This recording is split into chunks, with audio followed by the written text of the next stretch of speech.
Well, another training camp has come and gone. I want to go over some of the things that have happened today, going over training camp as usual with Joey Shake 72. And let's get this shit rolling. So I want to go over the injury report. Okay, we got some guys that are added to this report today.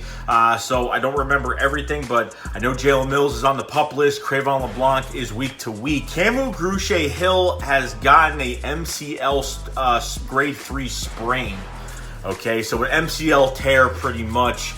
Not season ending. He was carted off the field today. It's not season ending. He will be back, within, the early part of the season, but he's going to miss some time.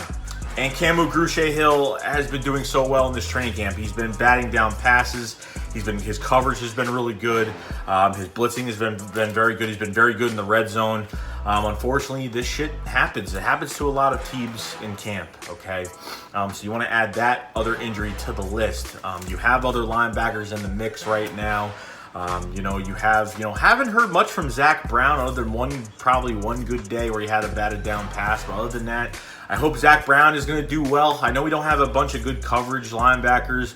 LJ Fort is probably the best coverage linebacker we're going to have this year, but you still have Nigel Bradham. Kamu's going to be back. I think we have enough depth. I think we have enough players in the linebacker position where they can. This is why linebackers need to know inside and outside. You can't have one guy just knowing one position, okay? On top of everything else, Paul Worlow has got some knee issues right now and still has missed some reps, and he's coming back from a torn ACL from last year. So it's another linebacker that's going down right now.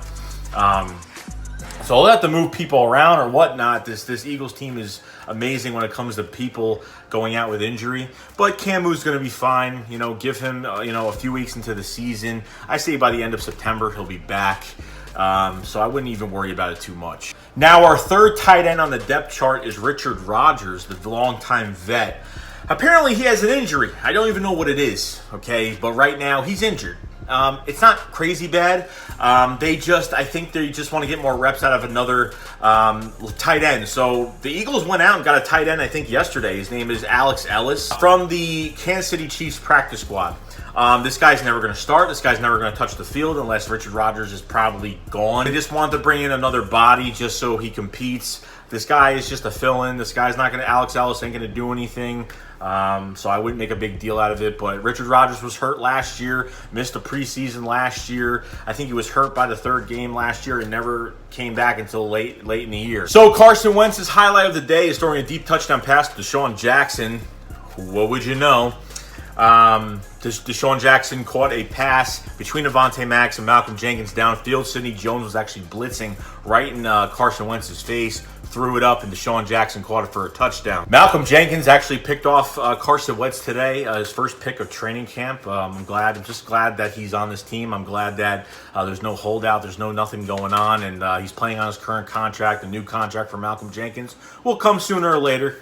But making plays, picked off Carson Wentz, the leader of this defense, the voice of this defense, can play any position on defense pretty much. So good that he's getting into, and making some plays on with the reps that he is getting. Carson Wentz threw another 3 touchdowns today. One for J.J. Arcega-Whiteside, another one for Alshon Jeffrey, and then threw one in the back of the end zone for Zach Ertz. Okay, so a lot of distributing the ball around. That's where we have to get better at. And I think without Carson being injured and he's 100% now, I think that this ball will get into a lot of other people's hands, which is the only way to win. You're not going to, make it the Zach Ertz show. You're not going to throw to one guy the whole entire season, and I'm very happy with Zach Ertz breaking the reception record, but we need guys to go out there, distribute the ball around, and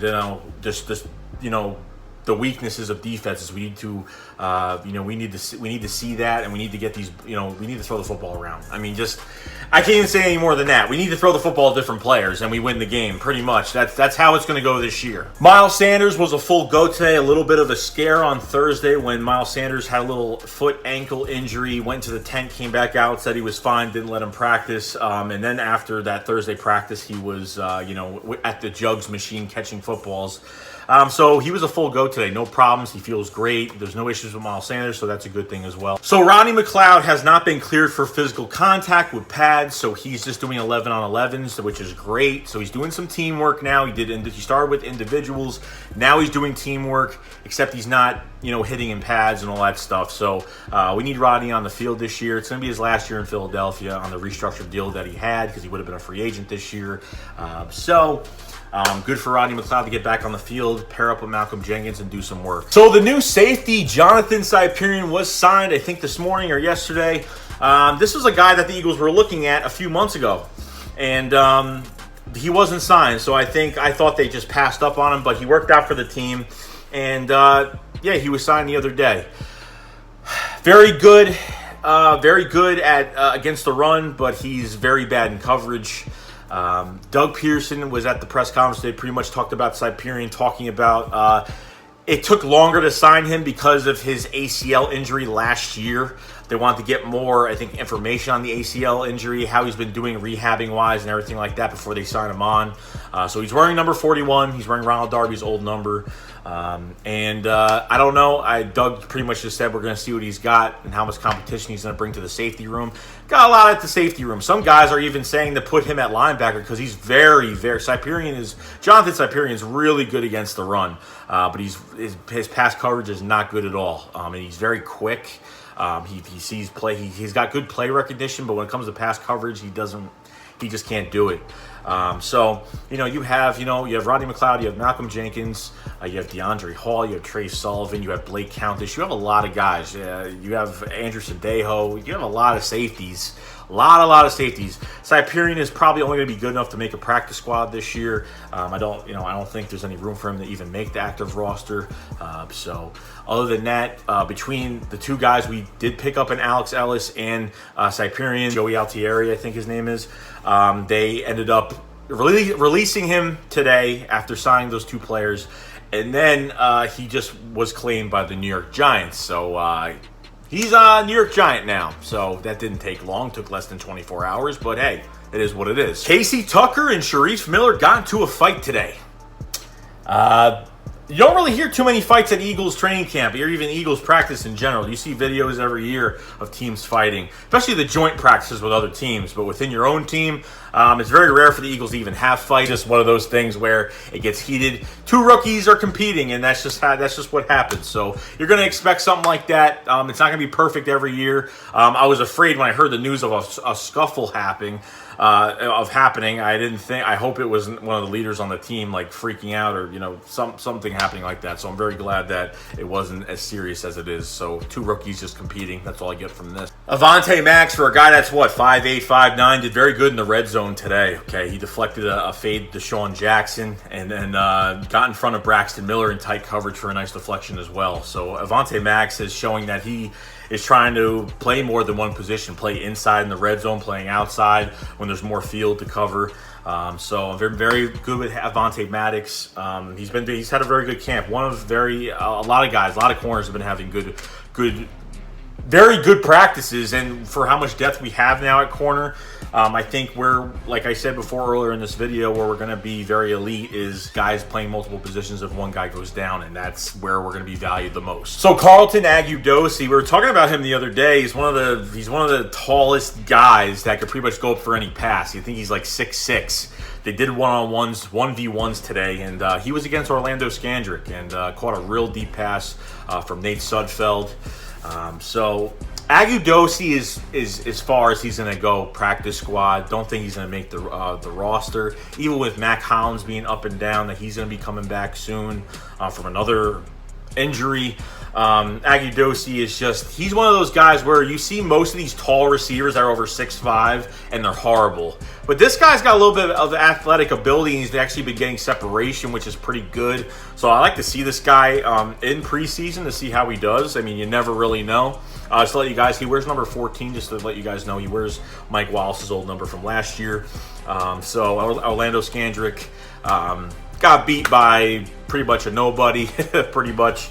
So we'll see in the coming days what goes on, and preseason's coming this week, so very excited. Nate Sudfeld has been looking pretty damn consistent in camp lately. Has not been trending downward. He's been going upward. He's been doing pretty damn good.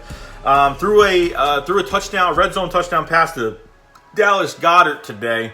And even throwing these little, 25-yard passes, they've been looking pretty damn good from Nate Sudfeld. I mean, this is the guy that's probably going to win the backup job behind Wentz. I don't see Kessler or Thornton or any of these guys beating him, beating Sudfeld out of his job. It's just not going to happen.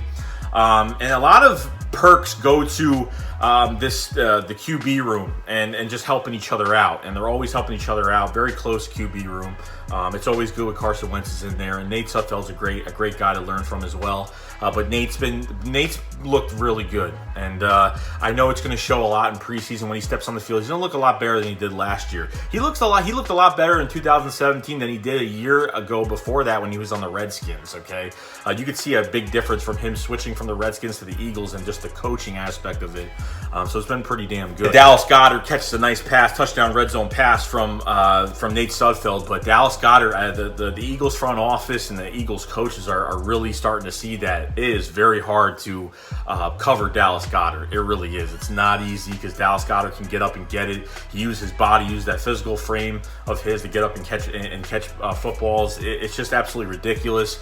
A lot of 2 tight end sets, a lot of 12-man personnel on the field this year. So get ready to see double tight end sets with Zach Ertz, Dallas Goedert, and Deshaun Jackson on the outside. You're going to see a lot of stuff like that this year. And Dallas Goedert, I thought, was having a monster year last year when he had his chances. And it was all about the quarterback play. That's where it was lacking the most. With Carson Wentz, and then when Nick Foles came in, it got a little bit better, and the ball was distributing more. But I'm really excited for Dallas Goedert to show up this year. Josh Adams had a really good run today. He broke 2 tackles, had a really nice run today. Josh Adams is making practice squad still. He's not going anywhere.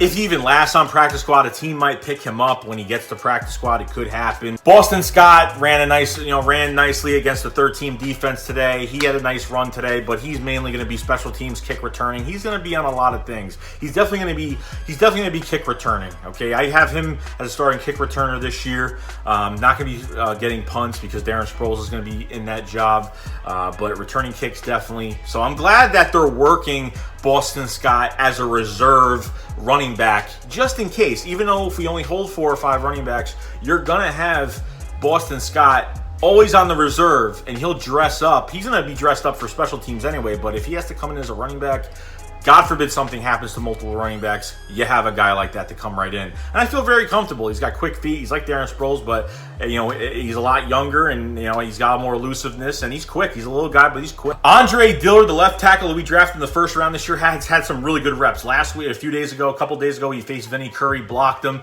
He faced Brandon Graham today. He got pushed back by Brandon Graham, but he didn't let Brandon Graham get to the quarterback today, and that's a really, really good sign. It really is. I'm very psyched for Andre Dillard. He's getting some good reps, some good practice.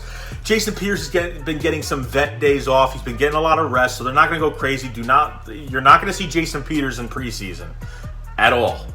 You're going to see Andre Dillard at the left tackle spot next to Isaac Samalo. That's what you're going to see this year. Okay.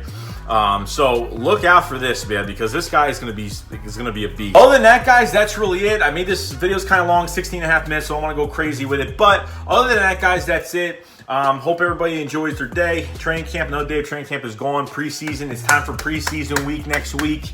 Got our first game next week. Very excited. I will see you guys later. Shake's going up. Fly will slide.